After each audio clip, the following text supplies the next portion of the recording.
Welcome to the Legacy Suite, real talk for leaders who want more than just results. I'm your host, Brin'na Rollins-Williams, and this is where we go beyond the title and into the real work, building magnetic teams, leading from fullness instead of depletion, while creating a legacy that you can actually be proud of.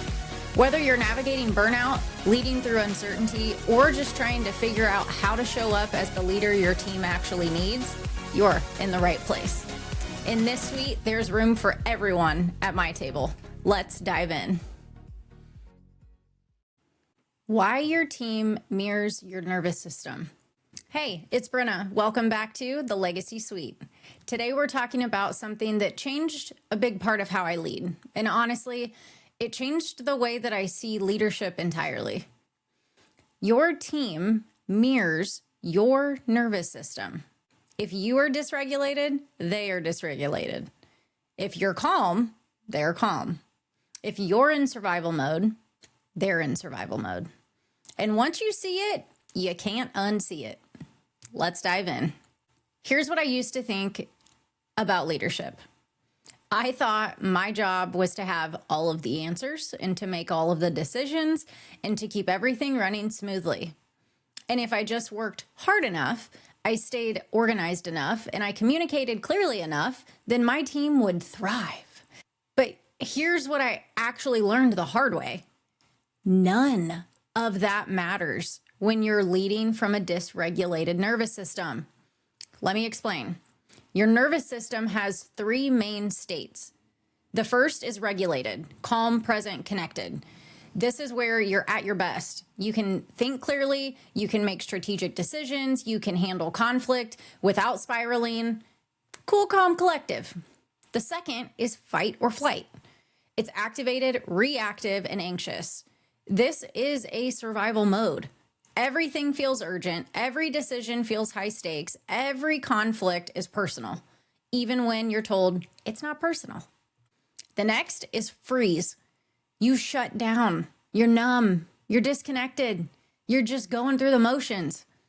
And this is when you're so overwhelmed that you just clock out. You simply wake up and go through the motions day after day after day. You avoid hard conversations at all costs. You just disconnect. Now here's the thing. Your team will pick up on whatever state you, as the leader, are in. It's not because you're telling them, I'm dysregulated today. It's not because you're showing it on your face, even though you are, but it's because of something called co-regulation. And co-regulation is a phenomenon where the nervous systems sync up. It's why you feel calm around certain people and why other people make you feel more anxious than ever. It's why some rooms you walk into and you instantly feel tense. But the second that you walk into another room, you feel safe. As a leader, your nervous system sets the tone for the entire team. So let me give you an example. You walk into a meeting with someone. You didn't sleep well. You're stressed. You have 3 fires to put out after this meeting, and you're just trying to hold it together. But your team feels it, even when you're smiling, even when you're saying all the right things. They feel that tension in their own body. They hear the edge in your voice, and they sense that you're not really present. And then what happens? They start to match your energy. Someone asks you a question, and then you snap. Not because you meant to, but because you're already in fight or flight mode. And now they're in fight or flight mode too. So they get defensive, or they shut down, or they start people pleasing because they're trying to manage your stress. And before you know it, the entire meeting is now tense. Everybody's on edge. And you walk out thinking, why is my team so annoying today? Why is my team so reactive? They're not reactive. They are regulated to you. Now let's flip it. You walk into the same meeting, but this time you took 5 minutes before the meeting to regulate yourself. You did a short breathwork exercise for free. You grounded yourself. You reminded yourself that I don't have all the answers all the time, but my job is to hold space for my people. And you walk in calm, not fake calm, not pretending calm, actually regulated calm. And what happens? Your team feels it. The meeting flows completely different. People ask better questions. Conflict doesn't spiral out of control, and decisions get made without the drama. Same team, same challenges, same people, same nervous system state. That right there is the power of regulation. So here's what I want you to hear. You cannot lead from a dysregulated state. You just can't. When you are in fight or flight, you're not making strategic decisions. You're making reactive decisions. You're people pleasing automatically. You're avoiding conflict. You're micromanaging because you're terrified of losing control. Your team then mirrors that. But when you lead from a regulated state, everything can shift. You can hold conflict without shutting down. You can make decisions without spiraling and overwhelm. And you can be present enough with your team instead of constantly thinking what's next and 3 steps ahead. And your team will mirror that back too. So how do we regulate? Well, I'm going to give you 3 practices that you can start to integrate into your life today. The first one is breath work before high stakes moments, before a hard conversation, before a big meeting, before a big decision. I'm anxious. I need a minute. I need 5 minutes. Box breathing or bee's breath.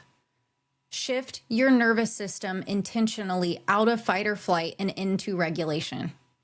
The second, somatic check-ins throughout the day. Set a timer on your phone, check in with your body. Do it on a 2-hourly basis and see what the difference is. Where am I holding tension? Am I clenching my jaw? Are my shoulders up at my ears? And then release it. Roll the shoulders. Take 3 deep breaths, 2 inhales, slight pause, and 1 long exhale. Give yourself a psychological sigh. That takes less than 30 seconds. The third, boundaries. Boundaries around your energy. You can't go from one meeting to the next without a break. Don't answer emails in between the 2 moments that you have when you know you're dysregulated. Don't make big decisions when you're stressed. I can't do any of those personally because I know that my energy state matters in the quality of the decisions that I am making. And if I'm not regulated, I'm sure as heck not leading effectively. So here's a challenge for you this week. Start paying attention to your nervous system state. Notice when you get dysregulated and when you're not. Notice how your team responds to you in each state. Start building regulation into your day. It's not a nice to have. It is a leadership practice that has to be integrated in order to be effective and balanced. Because regulated leaders create regulated teams. And regulated teams, they're unstoppable. If you want more support in building these practices into your leadership, I would love to work with you. Visit legacyfulfilled.com or send me a DM on LinkedIn or Instagram. Thanks for being here. Keep breathing. I'll see you next week. Thanks for being here. If this resonated, share it with a leader who needs to hear it. If you want more, head to legacyfulfilled.com for free resources. Or follow me on LinkedIn or Instagram. And if you're ready to stop white knuckling your way through leadership and start building something you're proud of, let's talk. See you next week.